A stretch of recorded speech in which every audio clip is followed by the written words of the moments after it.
bienvenue à tous sur le webinaire de MyFerti. Donc, notre site MyFerti est un réseau social du désir d'enfant et de l'infertilité. Je m'appelle Petra et je vais animer cette réunion consacrée à la clinique tchèque Ginem. Je vais vous présenter les intervenants qui sont deux dames, la doctoresse Michaela Bartoshova et la coordinatrice francophone Michaela Bartikova. Alors, durant les interventions, n'hésitez pas à nous envoyer vos questions. Nous y répondrons en direct. Pour débuter, je vais donner la parole aux deux dames. Voilà. Bonjour, je m'appelle Michaela Bartoshova, je suis médecin, je suis gynécologue. Je travaille dans le domaine de PMA depuis 2009. Je suis gynécologue depuis 2001. Moi et Michaela, nous aimerions vous présenter notre établissement, nos techniques, laboratoires, la législation tchèque, l'équipe francophone et la situation liée au Covid. Et à la fin de la présentation, vous pouvez nous poser n'importe quelle question. Nous serons ravis de vous répondre. Et maintenant, je passe la parole à Michaela, notre coordinatrice qui travaille avec moi et qui s'occupe des patients francophones. Alors, bonjour à tous, je suis Michaela, coordinatrice, et j'aimerais bien maintenant vous tout d'abord montrer notre présentation et vous expliquer tous les détails du traitement possible chez nous. Alors, je vais maintenant partager la présentation. Et nous sommes deux intervenantes aujourd'hui. La structure de la présentation a été déjà aussi expliquée, donc on y va. La clinique Ginem, c'est une clinique de fertilité familiale basée à Prague, ce qui est la capitale de la République tchèque. Et la clinique a été fondée en 2009 par le médecin Milan Brazek. Vous allez voir son photo bientôt. Et son fils, le médecin Martin Brazek, qui est le manager de la clinique pour l'instant. Ce qui est d'après moi et d'après mes expériences positives, la clinique n'est pas un bâtiment immense, il n'y a que 3 étages et comme j'ai dit que la clinique est familiale, c'est vrai. Donc, nous ne sommes pas juste des collègues, mais nous sommes aussi des amis.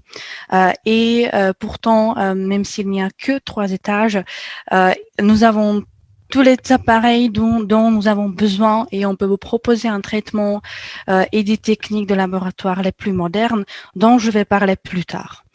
Nous pouvons proposer à nos patients et à nos patientes les traitements suivants, la FIV avec le don d'ovocytes, la FIV avec les propres oocytes de la femme. Je vais parler de ces 2 traitements aujourd'hui. Mais autrement, nous proposons aussi l'adoption d'embryons, la congélation des ovules, l'analyse génétique, la biopsie testiculaire, etc., etc. Il y en a beaucoup. Et notre laboratoire formé des spécialistes qui peuvent vous proposer des méthodes laboratoires, on peut dire, les plus sophistiquées. Et maintenant, je vais citer la phrase qui est un non, un 3. Pour nous, vous n'êtes pas simplement un client, une chiffre, mais une personne à traiter avec beaucoup plus de chaleur et respect et considération pour votre situation unique.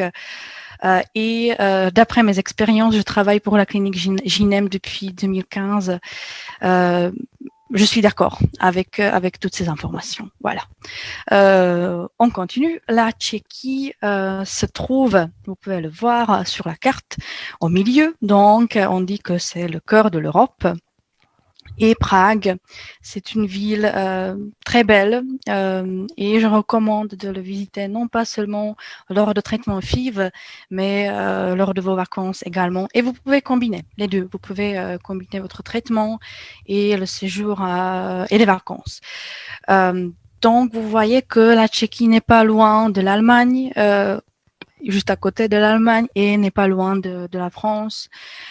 Et si vous allez de Paris à Prague, le vol prend 1h30. Et maintenant, je vous montrerai le vidéo pour visiter en ligne notre clinique. Bienvenue à la Ginem Fertility Clinic. La clinique est basée à Prague, capitale de l'Europe pour la reproduction assistée. À seulement une courte distance de vol de la majorité des villes européennes, Ginem est accessible de partout dans le monde. Ouverte en 2013, cette clinique construite sur mesure respecte les normes européennes les plus sévères et répond à la plupart des certifications ISO. Ginem a été conçue pour créer un environnement chaleureux et convivial où chacun peut se sentir chez lui. À la clinique Ginem, vous ne devrez pas attendre pour qu'on s'occupe de vous. Nous acceptons les principales cartes de crédit et nous avons la Wi-Fi dans tout le bâtiment. Nous sommes une clinique familiale avec une approche individuelle pour chaque patient. Notre médecin-chef, le Dr Mrazek, est un expert reconnu au niveau international et a 33 ans d'expérience dans le traitement de l'infertilité. Il est membre de l'ESHRE et a bénéficié de stages et de conférences au Japon et dans toute l'Europe. Nous travaillons avec une équipe de voyage multilingue et professionnelle qui va vous aider avant, pendant et après votre visite à Prague. Il y aura toujours quelqu'un à qui téléphoner, envoyer un SMS ou que vous pourrez rencontrer pendant votre séjour à Prague. Notre clinique est équipée de microscopes et d'équipements haut de gamme. Nous offrons les dernières technologies de la reproduction assistée, y compris le PIXI, IMSI, diagnostic préimplantatoire, la congélation des cellules et l'embryoscope pour le monitoring permanent des embryons, vous offrant les meilleures chances de devenir enceinte avec succès. Nous sommes toujours dévoués, toujours là.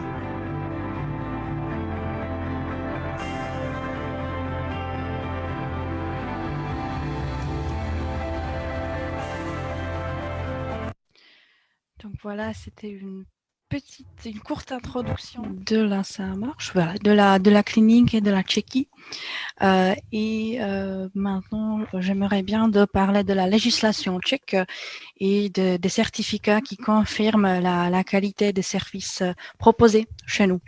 Ce qui est, je suppose, important pour vous, conformément à la législation tchèque, le traitement PMA est autorisé aux femmes de moins de 49 ans, et pour des femmes qui ont un compagnon masculin. Donc, le traitement chez nous n'est pas autorisé aux femmes célibataires. Comme la République tchèque fait partie de l'Union européenne, nous respectons bien évidemment la législation et la directive européenne. Néanmoins, la législation tchèque concernant le PMA en la matière est beaucoup plus exigeante et imposant des contrôles de santé et de sécurité à presque tous les aspects des activités d'une clinique de traitement de la fertilité. Donc, en conclusion, il faut vraiment que nous respections des règles très strictes et si vous avez souci, par exemple, de la qualité de la congélation ou des ovocytes ou du stockage de vos gamètes, il faut respecter toutes ces directives qui sont très strictes et nous avons besoin de votre accord avec n'importe quelle étape. Donc, avec chaque tentative, avec chaque transfert, il faut aussi un autre consentement. Même avec la congélation, il faut être d'accord, etc. Voilà, donc c'est pour la législation. Pour les certificats, nous avons reçu le certificat le document certifié par la norme ISO. Nous avons même gagné en 2017 un certificat pour la meilleure communication et les meilleurs services. Et nous sommes aussi toujours ravis d'aider de nos patients de rembourser une partie des frais parce que nous savons que la compagnie d'assurance française peut rembourser une partie des frais. Donc, si vous avez besoin, on peut vous envoyer, avant le début du traitement, on peut vous envoyer le devis. Et après la fin de votre traitement, on peut vous envoyer des factures globales qui décrit tous vos frais effectués chez nous. Et nous savons que avec les compagnies d'assurance, ça marche très bien. Tous ces documents sont nécessaires. Voilà. Ensuite, notre équipe francophone est formée par 3 coordinatrices À gauche, vous pouvez voir Slavomira, au milieu, Linda, et à gauche, moi, même si je suis un peu plus bronzée là-bas, c'est moi. Et nous sommes toujours là pour vous depuis le premier mail. Donc, pour vous expliquer, si vous nous envoyez à notre site, si vous envoyez votre demande, une de ces 3 coordinatrices vous répondra et restera votre coordinatrice personnelle jusqu'à la fin. Donc, une personne, et vous allez connaître son visage, va occuper de vous pendant tout le traitement. Nous allons vous aider même lors des consultations, lors des échographies, lors du transfert. Chaque fois que vous arrivez chez nous, nous sommes là. Voilà. Donc, même si pas tout le personnel, pas tout le monde ne parle pas français, nous sommes toujours là pour interpréter et il n'y avait jamais de soucis. Voilà. Donc, avec la barrière de la langue. Pour notre équipe médicale, vous pouvez voir 5 médecins. À gauche, non, c'est le médecin Mrazek, le médecin chef qui a fondé la clinique. À côté de lui, c'est le médecin Volchek qui parle allemand et anglais. Voilà. À côté, Madame Bartosheva qui est là avec nous. À côté de Madame Bartosheva, à droite, un nom, Madame Zahradnikova, qui peut aussi vous proposer l'acupuncture en combinaison avec la FIV, et elle parle aussi allemand et anglais. En bas, à gauche, c'est le médecin Madame Tomilova et à côté d'elle, c'est l'andrologue Monsieur Bittner qui peut proposer des opérations, des biopsies testiculaires des hommes qui n'ont pas de spermatozoïdes, c'est-à-dire qui ont des azoospermies. Et tous ces médecins peuvent vous proposer des consultations en ligne sur Skype afin de discuter de vos questions et du meilleur traitement pour votre cas individuel. Même si la consultation est avec le médecin-chef ou avec Madame Bartosheva, votre coordinatrice est toujours là. Nous essayons de trouver ou de vous proposer la consultation en respectant votre calendrier. Donc, vous pouvez nous préciser quand vous êtes disponible. Par contre, nous essayons ou nous vous proposons des consultations du lundi au vendredi. Concernant les heures précises, ça dépend de la journée. On peut vous proposer la consultation déjà à 8 heures et quelques jours nous travaillons jusqu'aux 18 heures et quelques jours nous finissons un peu plus tôt. Donc ça dépend de la journée et je suis sûre qu'on va trouver l'heure qui vous convient. Samedi, la clinique est ouverte également, mais pas pour les consultations, mais pour les transferts, les échographies, les ponctions. Voilà. Ensuite, j'aimerais bien maintenant parler des traitements proposés. Comme j'ai déjà dit au début, j'aimerais bien vous présenter le don d'ovule et la fécondation avec les propres oocytes. Pour le don d'ovule, si vous n'avez aucune idée quel traitement est le meilleur pour vous, je recommande de poser ces questions lors de nos consultations sur Skype qui sont gratuites, qui ne vous engagent pas. Je recommande vraiment de discuter avec les médecins et vous pouvez prendre la décision finale, quel traitement, quelle méthode, etc. après cette discussion. En général, ce sont des informations vraiment générales. Le don d'ovule est recommandé pour les femmes ayant des problèmes suivants, c'est-à-dire la qualité des ovules, la qualité d'ovule moins élevée. En général, la qualité diminue après l'âge de 43 ans. Ce qui nous intéresse, c'est surtout votre bilan hormonal qui décrit vos réserves ovariennes, vos tentatives dans le passé, s'il y avait quelques tentatives FIV ou même le don d'ovule, et aussi votre santé générale, votre anamnèse personnelle. Donc, toutes ces informations sont importantes pour décider si c'est déjà le don ou la FIV qui est recommandé dans votre cas. Concernant la quantité d'ovules, si votre réserve ovarienne sont déjà moins élevées, c'est-à-dire leur manque de AMH, de régression intramullérienne est moins élevé, dans ce cas-là, il est déjà plus recommandé d'utiliser le don pour maximaliser les chances de votre réussite. Mais tout est à discuter lors de la consultation. Et nous savons bien que souvent, les couples désirent essayer la FIV, même si ils sont informés que les chances de réussite ne sont pas énormes, mais pourtant ils désirent l'essayer. On peut discuter de tout lors de la consultation. Concernant notre taux de réussite, le taux de réussite global, c'est-à-dire pour toutes nos patientes au total, c'est de 63%. Ce qui est intéressant, ce taux de réussite en cas du don d'ovule n'est pas influencé par l'âge. Ce qui est plus important que l'âge, parce que l'âge influence surtout la qualité des ovocytes.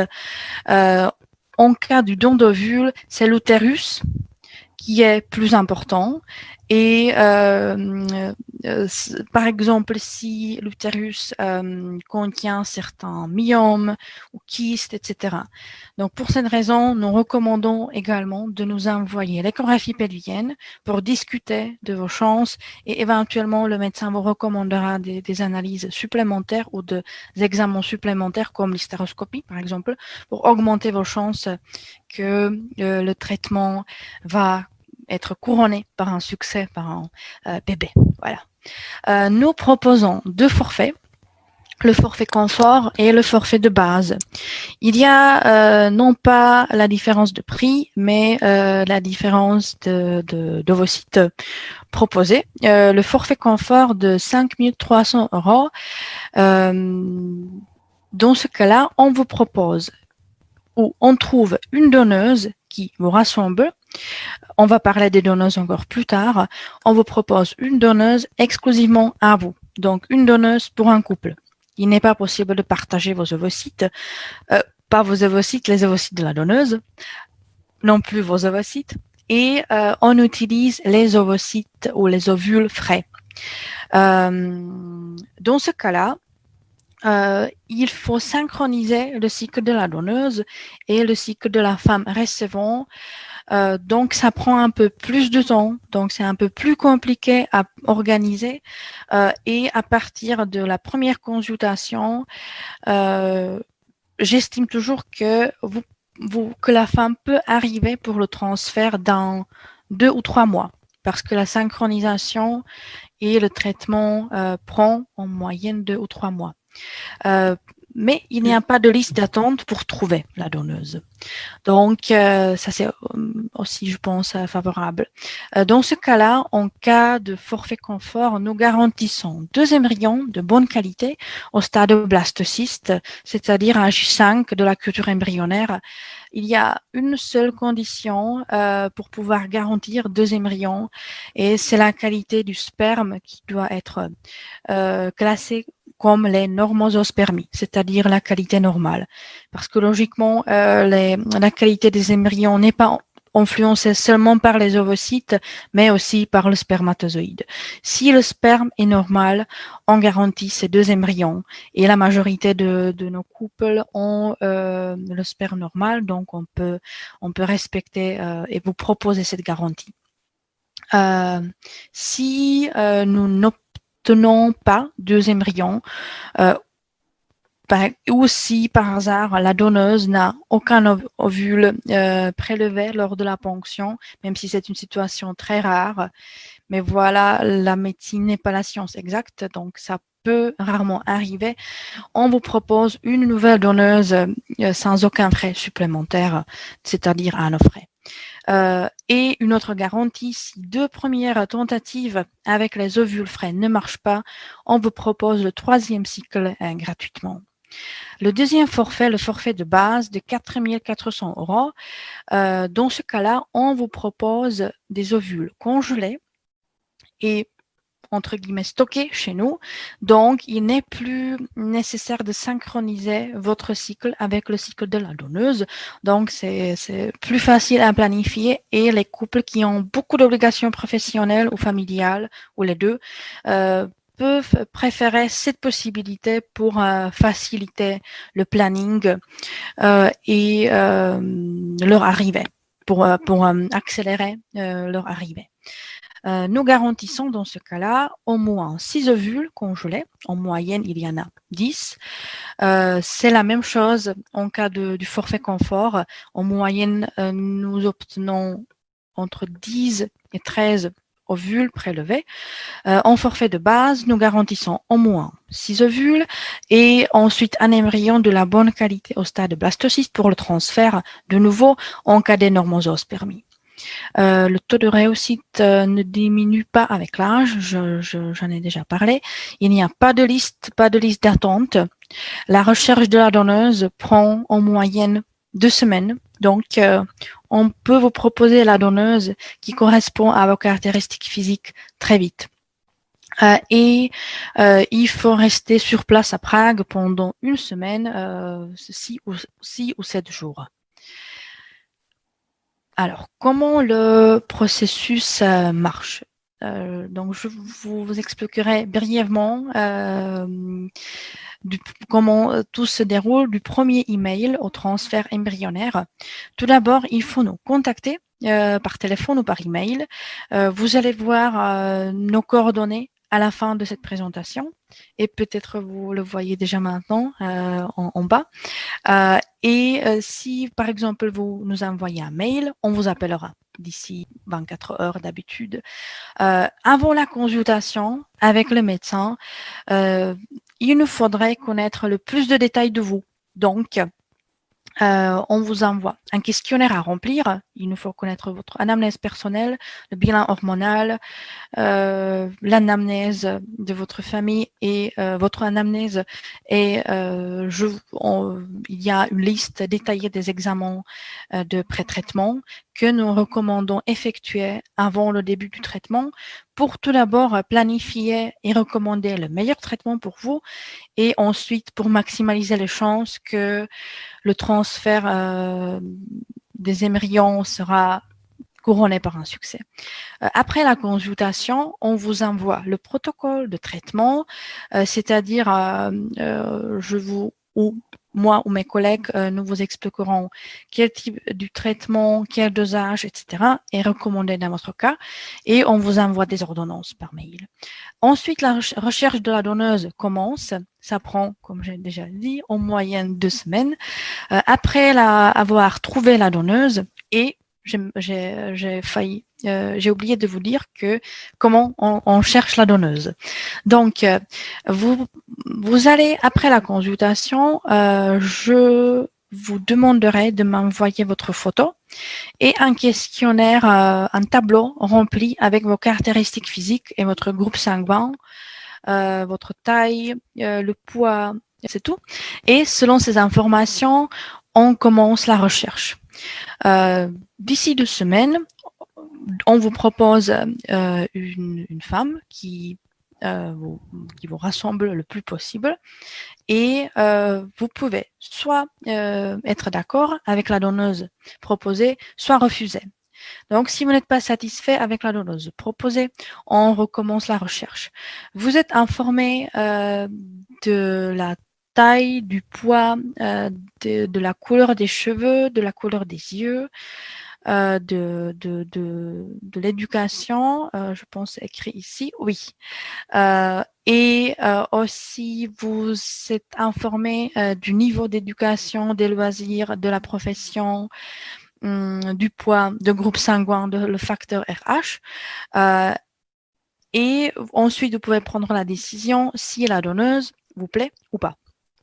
Ce qui est important pour les donneuses, le don chez nous est anonyme. Donc, c'est-à-dire, il n'est pas possible de voir la photo et même si, et c'est une question fréquente, même si l'enfant, votre enfant, s'il a 18 ans, il n'a pas droit à obtenir les informations de la donneuse. C'est pas possible selon la législation tchèque. Donc, la donneuse doit rester anonyme pour toujours. Et chaque donneuse peut faire le don au maximum 3 fois dans sa vie. Les donneuses doivent être âgées entre 18 et 33 ans et toutes nos donneuses sont de la race caucasienne. Donc, il n'y a pas de donneuses de la peau noire ou des femmes asiatiques, etc. Donc, seulement la peau blanche. Le principe de l'exclusivité absolue, j'en ai déjà parlé. Une donneuse à un couple.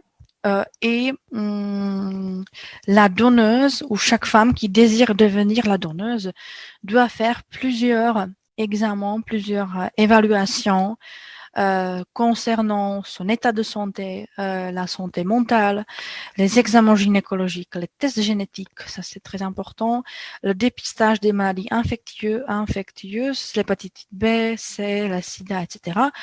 Et ce qui nous intéresse aussi, c'est l'historique médical, donc l'histoire de sa famille. Alors, une fois la donneuse est trouvée et vous êtes satisfait avec elle, on planifie la suite, c'est-à-dire le début du traitement, qui commence d'habitude le 2e jour de votre cycle.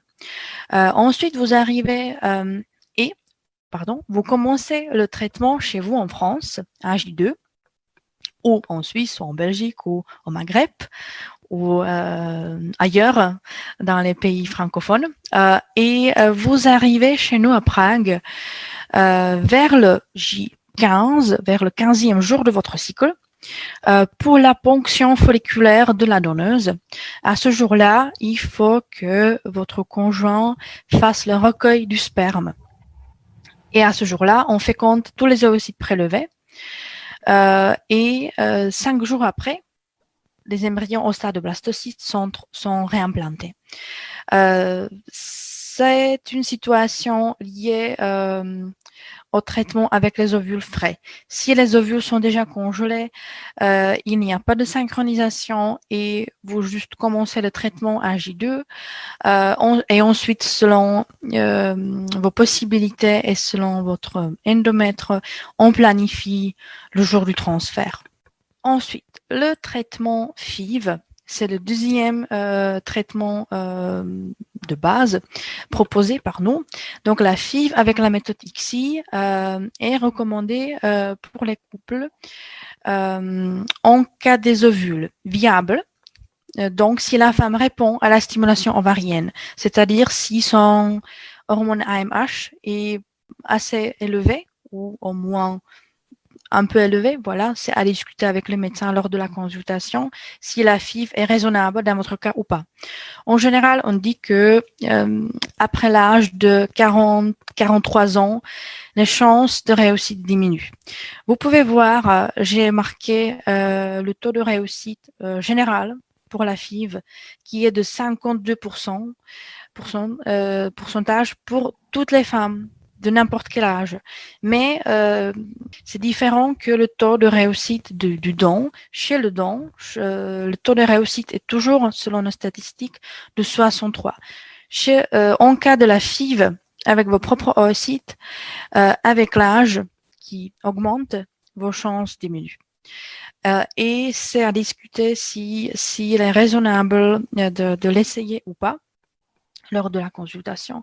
Et après 40 ans, selon nos statistiques, les chances sont égales vers 10%. Ensuite, tout dépend aussi de vos réserves ovariennes, de votre santé, etc. Et la deuxième condition pour vous recommander la FIV, c'est la qualité du sperme. Pas la condition, mais on recommande la FIV si la qualité du sperme est moins élevée ou s'il est normal, ça peut bien sûr marcher aussi. Et on fait la fécondation par la méthode ICSI. Donc, ce que j'essaie d'expliquer, si la qualité du sperme est moins élevée, ce n'est pas vraiment un souci parce que par exemple, la qualité moins élevée, la pathologie plus élevée ou le mouvement plus long des spermatozoïdes est résolu par la méthode ICSI, par l'injection d'un spermatozoïde dans un oocyte. Voilà. Le prix est de 2 400 €.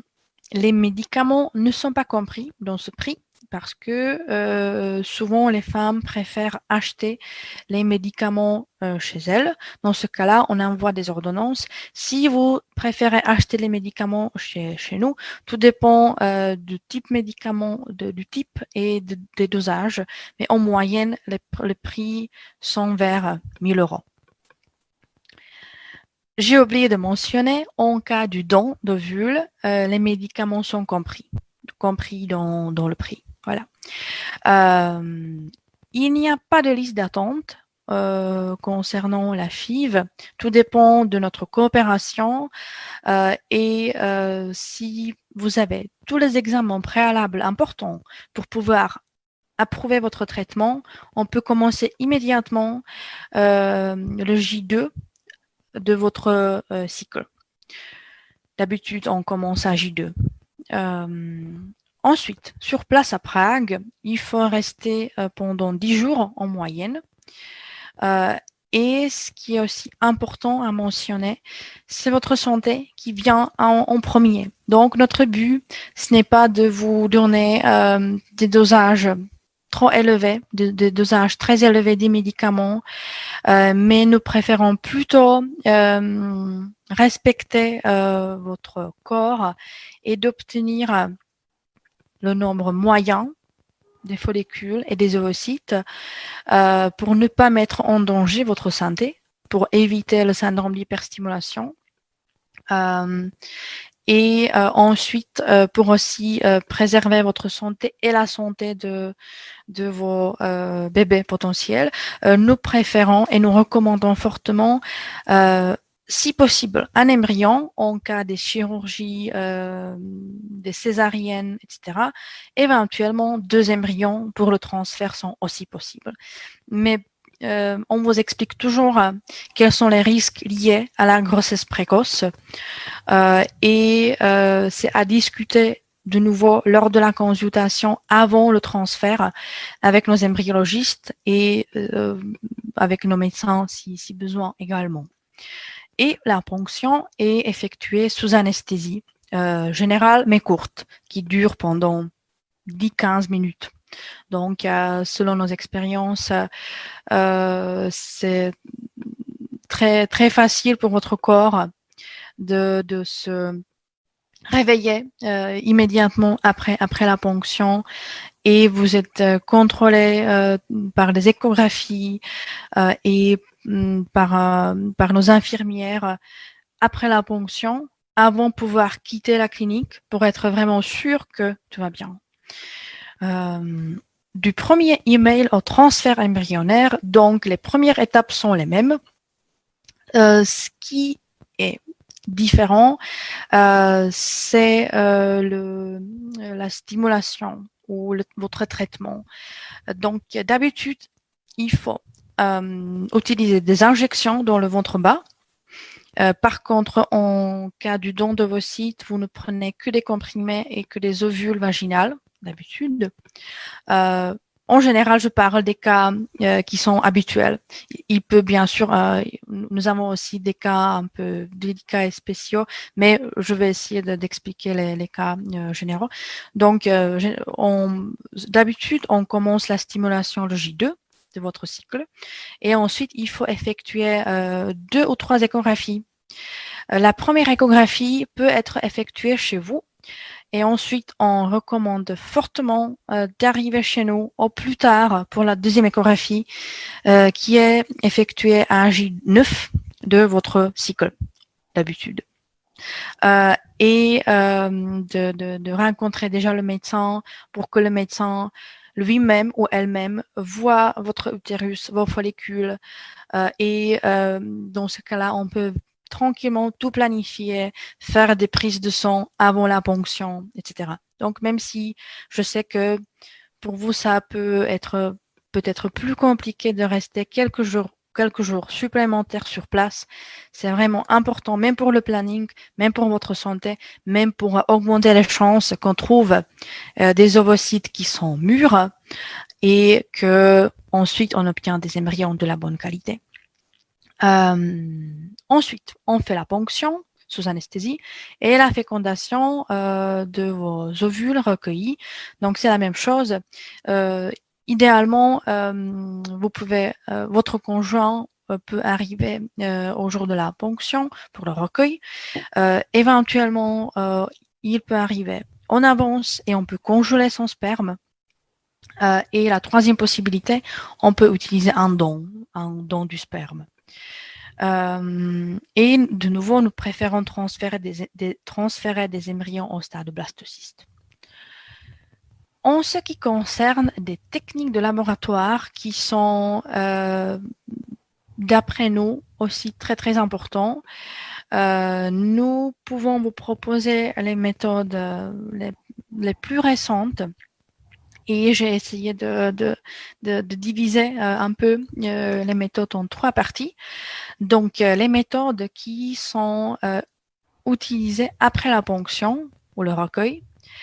Ça peut être la méthode Spindle. C'est un système d'observation de fuseau mitotique et c'est une méthode qui aide notre laboratoire d'observer vos ovocytes et de choisir le meilleur moment pour la fécondation. Parce que cette méthode aide de voir la maturation des ovocytes. Donc, les ovocytes après la ponction peuvent être au stade de maturation complète ou avant la stade de maturation complète, facilement expliqué, voilà, d'une manière pas trop compliquée. Et si on utilise cette méthode, on peut estimer s'il faut attendre, par exemple, encore pendant 1 ou 2 ou 3 heures pour la fécondation, ou si les ovocytes sont déjà prêts pour la fécondation, et on peut la faire immédiatement.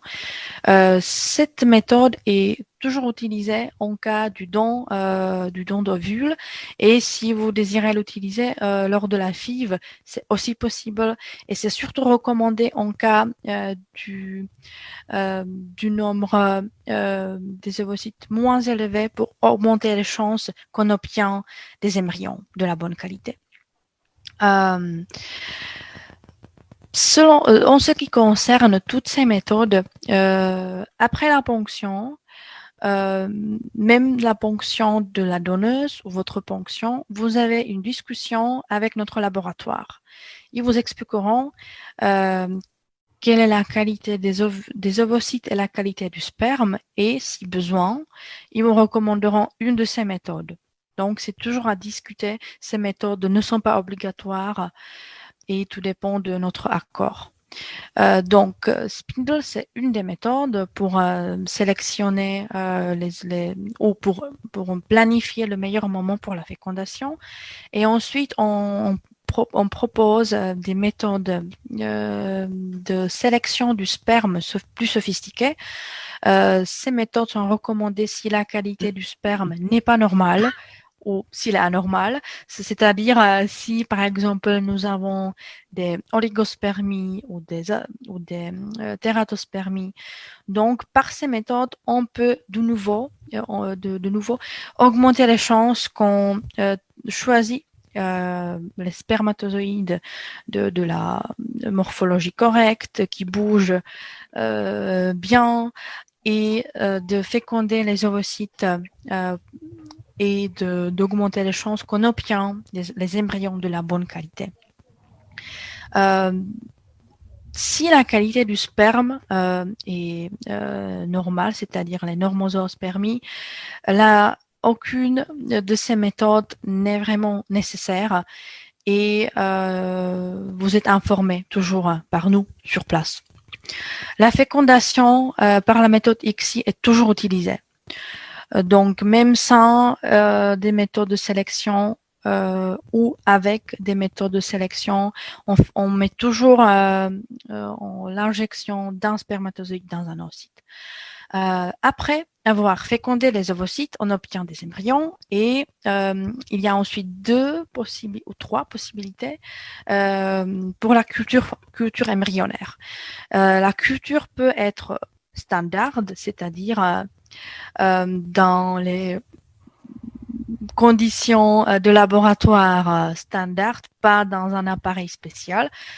Donc ça, c'est la première méthode. La deuxième, on peut mettre les embryons dans l'embryoscope, ou la troisième méthode dans l'appareil Aztec.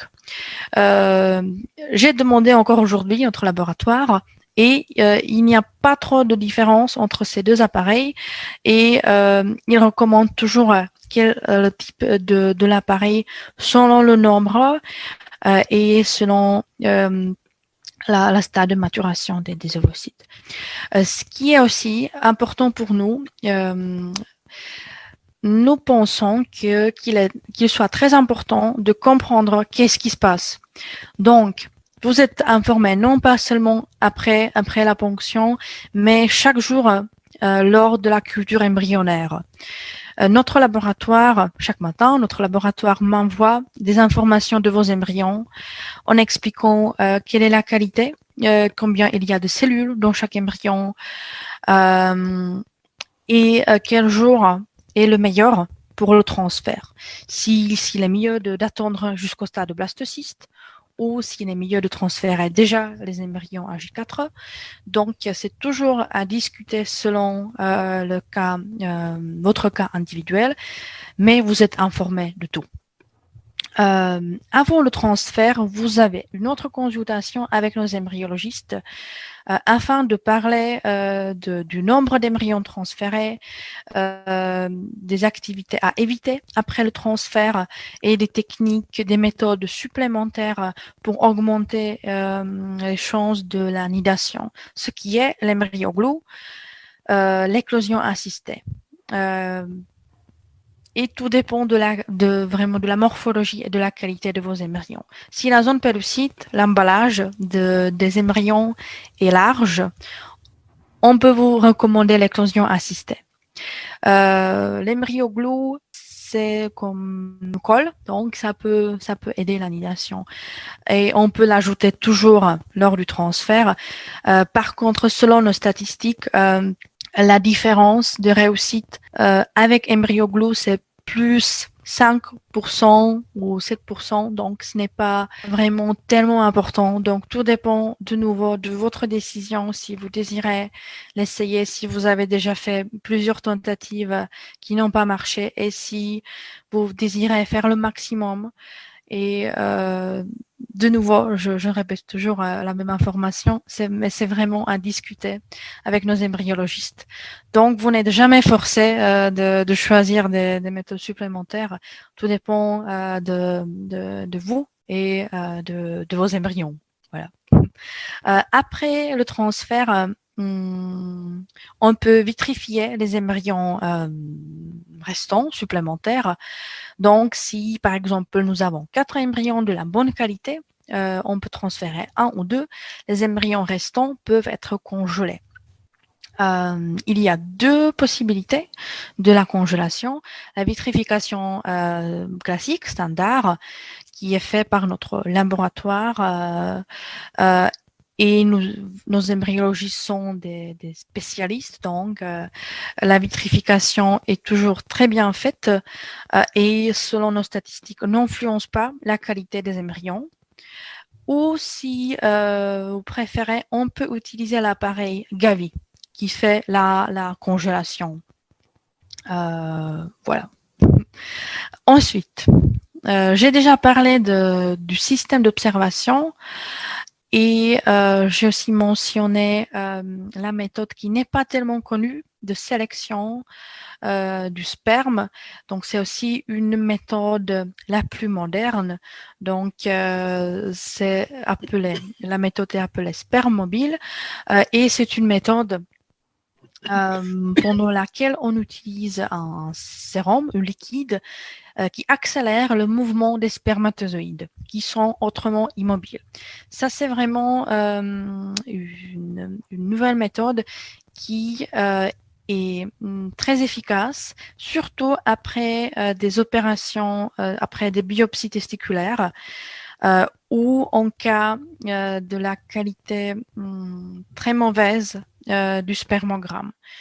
Donc, même si naturellement ça ne marche pas, on peut résoudre plusieurs problèmes dans le laboratoire par ces méthodes spécifiques récentes. J'ai mentionné aussi les détails de la culture embryonnaire jusqu'au stade de blastocyste. Donc, je vous maintenant montrerai les vidéos de la division cellulaire de la culture embryonnaire à partir de la ponction jusqu'au J5. Je vais essayer de décrire tout en même temps. Donc, vous allez voir maintenant deux pronucléus qui vont se diviser maintenant en 4 parties, en 8 cellules, et ensuite la division cellulaire continue. Vous allez voir maintenant, vous voyez le compactage dans le morula et le blastocyste. C'était vite. Donc, c'est un vidéo fait par l'embryoscope qui décrit le début de vie. Vous serez informé de ces détails par nos embryologistes. Et si vous choisissez l'embryoscope, si vous choisissez l'utilisation de l'embryoscope lors de la culture embryonnaire, on vous envoie ces vidéos après la fin de la culture embryonnaire. Donc, vous pouvez regarder vous-même le début de vie de votre enfant. Nous espérons, voilà, que le transfert sera couronné par un succès. Si cela ne marche toujours pas, c'est-à-dire si vous avez fait plusieurs tentatives, soit chez nous, soit dans des cliniques étrangères ou n'importe où, si ça ne marche pas, on peut vous aussi proposer des examens supplémentaires pour vraiment analyser pourquoi ça ne marche pas. Parce que, par exemple, il peut arriver que vous avez des embryons de la bonne qualité, mais les tests de grossesse sont toujours négatifs. Donc, c'est aussi un sujet des études récentes, scientifiques, qui décrit la réceptivité endométriale, qui s'appelle soit le test ERA. Le test ERA analyse la réceptivité endométriale et ce test est recommandé à déterminer le moment où la muqueuse utérine d'une femme est prête à recevoir un embryon. Vers 60% de femmes ont la fenêtre d'implantation standard, c'est-à-dire si on transfère des embryons au stade de blastocyste à J5, elles peuvent tomber enceintes. L'embryon peuvent se nider, s'implanter sur l'endomètre. Mais vers 30 ou 40%, plutôt 30% de femmes, la fenêtre d'implantation est soit prolongée, soit vice-versa. Donc, il faut transférer après le début des ovules qui contiennent de la progestérone. Donc, pour ne pas compliquer les explications, par ce test ERA, on peut résoudre les anomalies, entre guillemets, de la fenêtre d'implantation et comme cela, augmenter les chances que le transfert sera couronné de nouveau par un test positif et le test ERA nous dira le moment où il faut faire le transfert. Donc, nous avons aussi de bonnes expériences avec ce test et nous proposons, vous pouvez faire la biopsie de votre endomètre chez nous lors de votre consultation personnelle, si vous choisissez d'arriver pour la première consultation sur place. On peut faire cette biopsie et analyser votre fenêtre d'implantation. Par contre, on envoie des cellules recueillies en Espagne pour l'analyse. Mais on peut faire la biopsie chez nous. Donc, il n'est pas nécessaire d'aller en Espagne ou de trouver une autre clinique pour faire ce test. Donc, on le propose chez nous. Autrement, on nous propose un autre test, une autre analyse qui s'appelle EMA. Et cette analyse vérifie si les niveaux de la flore bactérienne sont optimaux pour l'implantation. Sinon, ça peut diminuer les chances pour le test positif et on peut résoudre la flore bactérienne pas optimale par des antibiotiques et par des produits alimentaires. Le troisième test s'appelle ALICE. Et c'est une analyse à détecter les agents pathogènes bactériens connus pour causer l'endométrite chronique qui cause de nouveau les échecs de l'implantation.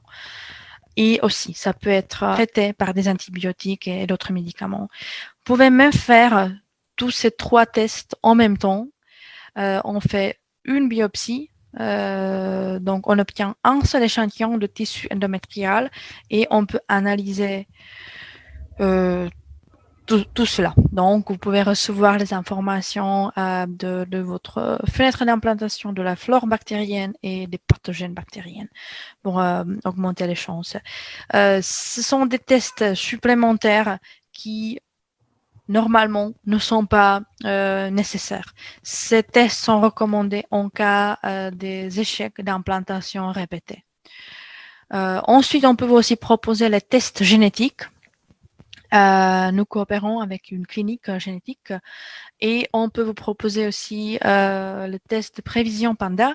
C'est de nouveau à discuter. Si vous êtes intéressé par le test génétique, vous aurez une autre consultation avec le généticien. Et ensuite, il y a 2 possibilités.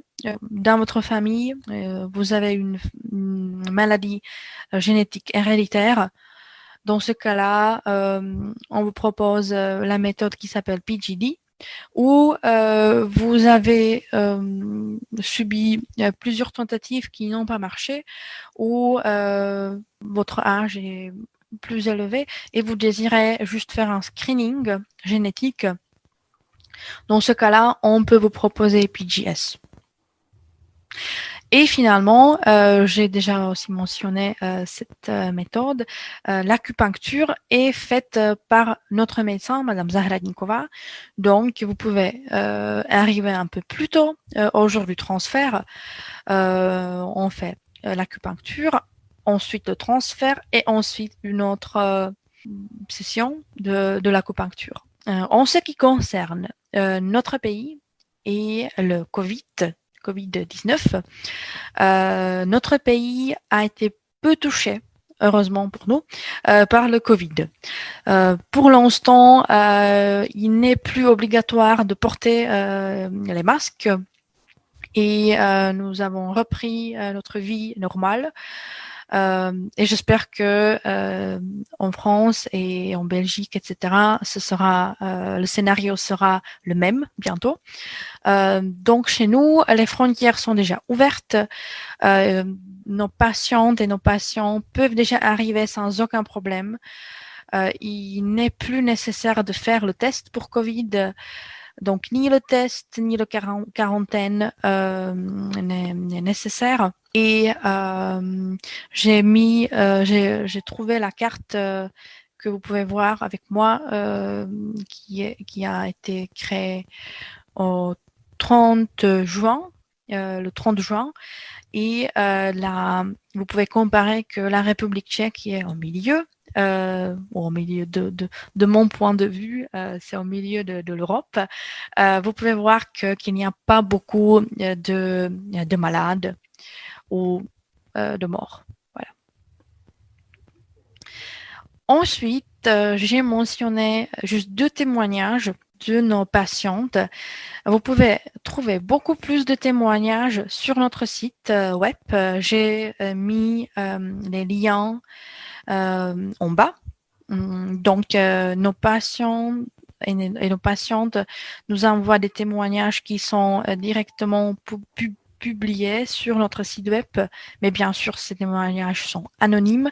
Éventuellement, les témoignages sont directement sans notre aide publiée sur votre clinique.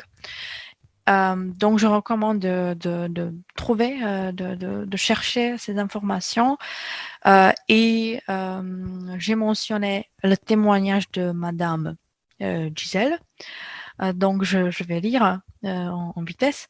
Nous sommes devenus les heureux parents d'un petit garçon. Il est en bonne santé et se porte à merveille. L'accouchement s'est déroulé par césarienne et cela s'est très bien passé. Avec mon mari, on est très heureux d'avoir accueilli ce précieux cadeau dans notre vie. Un grand merci pour tout ce que vous avez fait à toute l'équipe de la clinique. Ce bonheur sans vous n'aurait jamais pu être possible et vous avez enrichi notre vie à un tel point que je ne trouve pas de mots pour expliquer la joie qu'on ressent. Vous avez réalisé notre plus grand rêve et de gros bisous de notre part de tous les trois. C'était ma patiente, donc j'étais très ravie pour elle et ces témoignages nous redonnent de l'énergie pour notre travail. Mais bien sûr, même aussi, vous pouvez nous dire que vous n'étiez pas content et ce témoignage est publié également. Voilà. Heureusement, il n'y avait pas beaucoup de cas comme cela. Et ensuite, j'ai mentionné le témoignage de Madame Valérie, qui est un peu moins personnelle. Donc, elle décrit elle dit que la clinique Ginem possède les qualités professionnelles et humaines que nous cherchions pour le suivi de notre traitement. Dès notre premier contact avec la clinique Ginem, nous avons reçu rapidement toutes les clarifications dont on avait besoin avec attention et gentillesse. Les installations de Ginem sont modernes et agréables et très importants. Ginem garde une structure humaine. Tous ces facteurs nous ont permis petit à petit de nous rassurer pendant le parcours aussi particulier et délicat de la procréation médicalement assistée. Donc voilà, donc une de nos patientes confirme que je pense que c'est une des avantages chez nous que nous essayons de garder l'atmosphère amicale. Et maintenant, quelques informations importantes concernant notre mail et téléphone. Vous pouvez regarder, avoir plus d'informations, notre site web, ginem.fr. Vous pouvez nous contacter directement par mail. Il y a le mail inquiry, l'arobase ginem.cz. Dans ce cas-là, votre mail est reçu par toute notre équipe francophone et une des coordinatrices, soit moi, Slavomira ou Linda, nous allons vous contacter. Ou vous pouvez me contacter directement, j'ai mentionné aussi mon adresse. Ensuite, il y a le téléphone. Vous voyez que c'est le numéro français. Même si la clinique se trouve à Prague, nous pensons que c'est plus facile pour vous de nous contacter si nous si nous utilisons le numéro français. Vous pouvez aussi regarder les nouvelles de nous, les actualités sur Facebook. Et vous pouvez voir aussi des vidéos par exemple du médecin Wojciech ou des photos actuelles là-bas. Et je recommande vivement aussi de regarder nos vidéos sur YouTube. Et finalement, je vous remercie pour votre attention. J'espère que je n'ai pas trop parlé et que vous avez tout compris. Sinon, vous pouvez toujours nous contacter par mail, par téléphone et nous serons ravis de vous recommander les meilleures méthodes, le meilleur traitement bien adapté à votre cas individuel pour augmenter les chances que vous serez une famille. Voilà. Et je passe la parole à Petra et merci à vous, Petra. Merci à Michaela pour sa présentation bien détaillée. Alors, nous avons reçu quelques questions. Je vais vous poser Je vais vous poser donc la première question. Est-ce que vous avez des forfaits qui comprennent le traitement, le déplacement et l'hébergement? Donc, les prix dont j'ai parlé, cela ne contient pas l'hébergement. Par contre, nous coopérons avec plusieurs hôtels et on peut vous proposer ces hôtels. Vous pouvez choisir parmi trentaine d'hôtels avec lesquels nous coopérons, avec les prix favorables, soit dans le centre-ville, soit plus proche de la clinique. Pour vous expliquer, la clinique ne se trouve pas dans le centre historique, mais à Prague 8. Donc, ça prend 20 minutes du centre-ville à la clinique. Donc, vous pouvez choisir l'hôtel proche ou l'hôtel dans le centre-ville. Les coordinatrices s'occupent de la réservation de l'hôtel et l'accueil à l'aéroport est compris. Donc, notre représentant vous attend là-bas et il vous amène à l'hôtel et ensuite à la clinique. Et ces premiers transports, ces premiers taxis sont compris dans le forfait. Donc, les taxis, l'accueil à l'aéroport est compris, l'hébergement, non. Et si je me rappelle bien, les prix de l'hôtel commencent à 20 € pour une nuit. Bien. Il y a encore une autre question. Est-ce qu'il est préférable de faire le traitement en un seul voyage ou en deux? Donc, un seul voyage est suffisant. Ça dépend de vos préférences. Si la première consultation se déroule sur Skype, dans ce cas-là, un seul voyage est suffisant. Et la majorité de nos couples arrivent seulement une fois et restent soit pendant une semaine en cas du don, soit pendant 10 jours en cas de la FIV avec les propres oocytes. Éventuellement, si vous préférez, tout d'abord, visiter la clinique, rencontrer le personnel, voir l'établissement et faire des analyses supplémentaires sur place, nous vivement recommandons la consultation personnelle et nous sommes toujours ravis de vous rencontrer avant le début du traitement. Dans ce cas-là, il faut faire deux voyages. Mais ce n'est pas du tout obligatoire, ça dépend de nouveau de vos préférences. Alors, avez-vous des rendez-vous en ligne gratuits avec vos spécialistes médicaux? Oui, c'est ça. Nous proposons des rendez-vous, des consultations en ligne qui sont gratuites et qui ne vous engagent pas. Donc, vous pouvez poser vos questions concernant le traitement et prendre la décision si vous vous sentez satisfait et rassuré par la clinique et par nos réponses et par le traitement proposé après la consultation.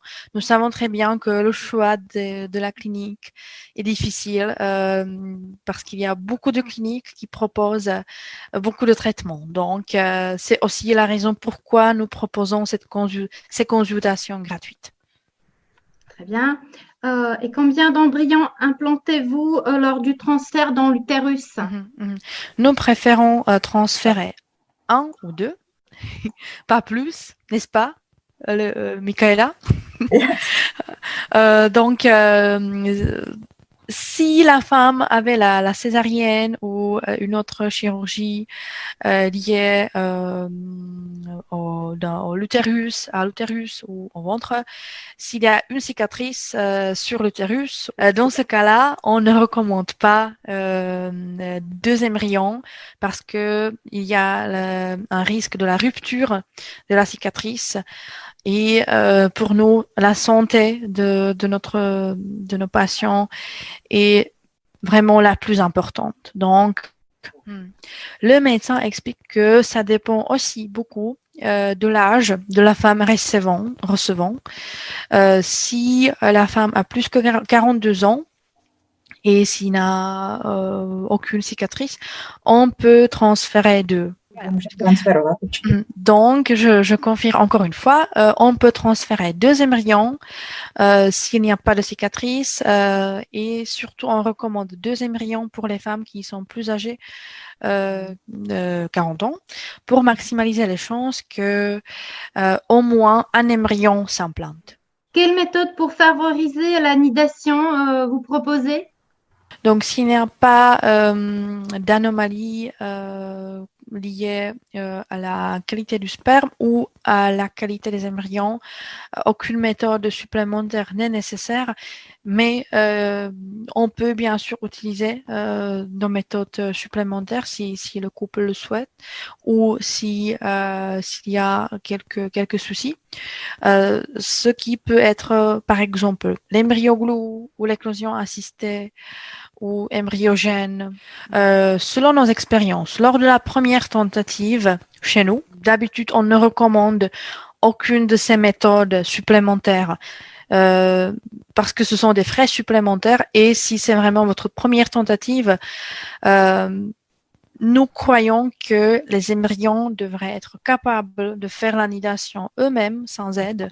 Ils devraient être assez forts, de la qualité suffisante pour nider, pour s'implanter.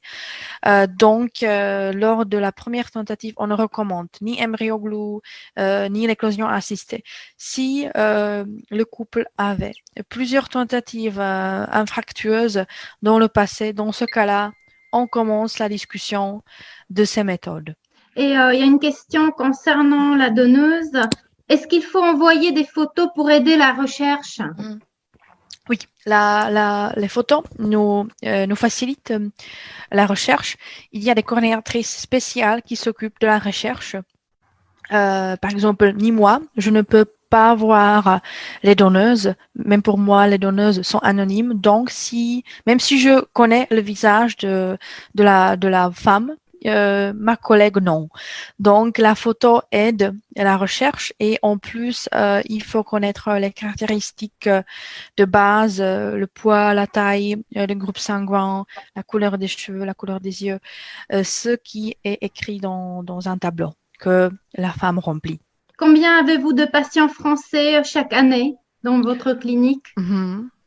Donc, selon mes connaissances, je pense que nous n'avons aucune statistique spéciale, mais selon mes expériences, je travaille pour la clinique pendant 5 ans, donc il y en a vers 250 par an. Voilà. Comment voyager en République tchèque? Il y a des vols de Paris à Prague? Oui, c'est très facile. Il y a des vols directs entre Paris et Prague.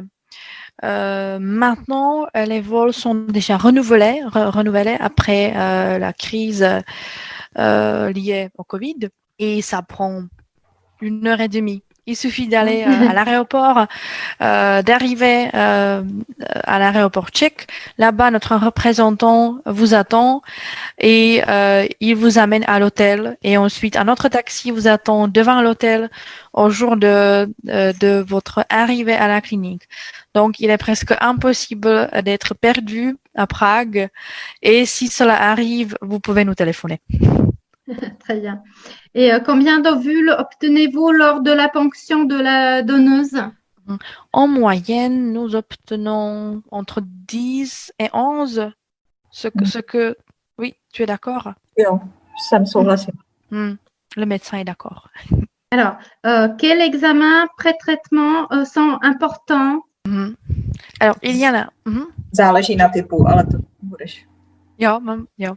Est-ce qu'on peut les effectuer à Prague? Možná to je, ale bude to časově náročnější. C'est possible, mais cela exige un peu plus de temps et la première consultation personnelle, parce qu'il faut vraiment recevoir les résultats des analyses préalables avant le début du traitement. C'est important, même pour bien planifier le traitement, même pour augmenter les chances. Les examens qui sont obligatoires, c'est l'échographie pelvienne mise à jour pour voir qu'il n'y a aucune anomalie dans l'utérus ou sur des ovaires. Ensuite, le spermogramme est fortement recommandé pour avoir l'idée de la qualité, même si la qualité du sperme peut varier. Ensuite, ce qui est important, c'est le frottis de dépistage. C'est surtout pour préserver la santé de la femme. Si la femme a plus que 40 ans, c'est la mammographie ou au moins l'échographie de la poitrine qui est importante. Et ce que j'ai oublié, les infections sexuellement transmissibles, les chlamydia, les mycoplasma et les uréaplasma, il est recommandé de vérifier si la femme ou l'homme n'a pas ces infections qui peuvent provoquer les fausses couches. Donc, il est recommandé de faire cette analyse. Cette analyse n'est pas obligatoire, mais fortement recommandée pour augmenter les chances de réussite. Et j'ai oublié ce qui est très important, le bilan hormonal, et c'est surtout important en cas de la FIV avec les propres oocytes.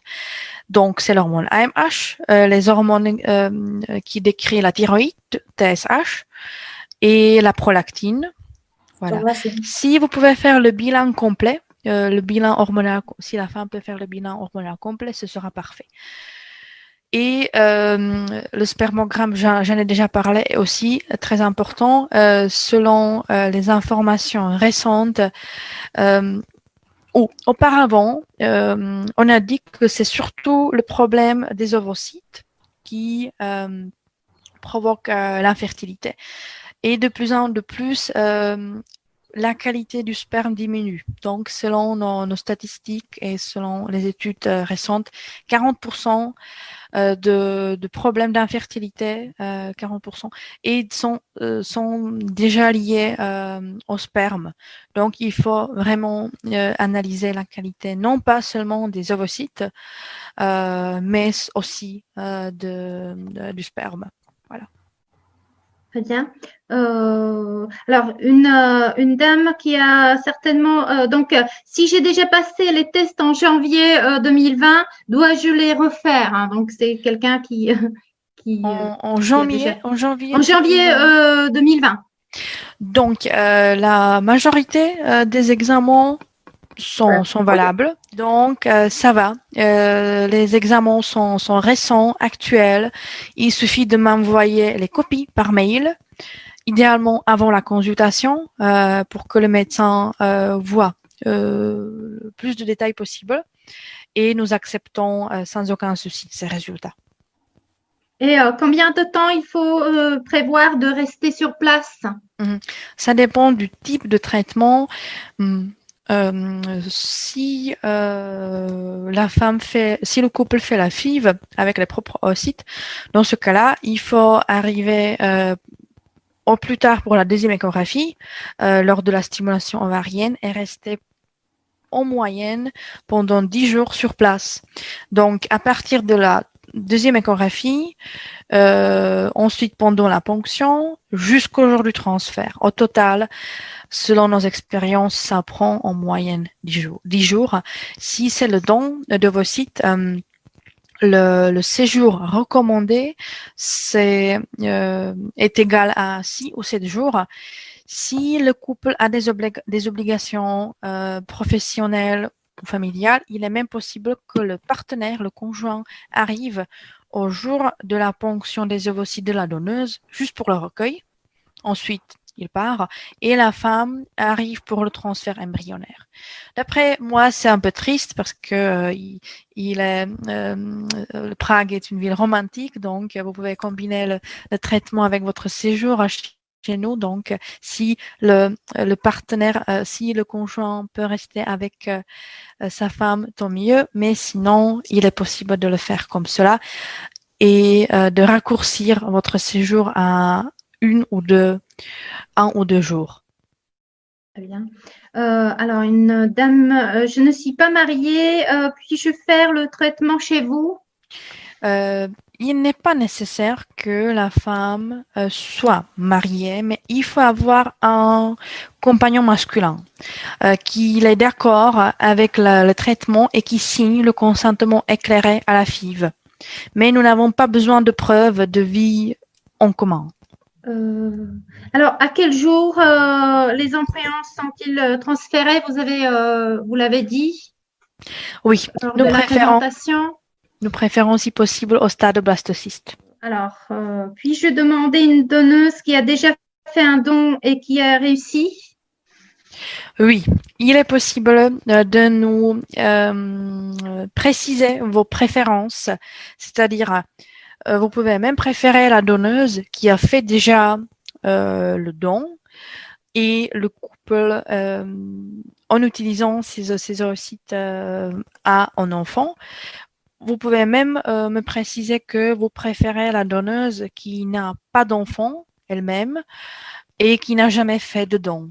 Donc, oui, c'est possible de nous préciser tout cela et de nous demander. Oui. Alors, ça, c'était la dernière question. Et donc, s'il n'y a plus de questions, je vous invite à écrire directement à Michaela Bartikova.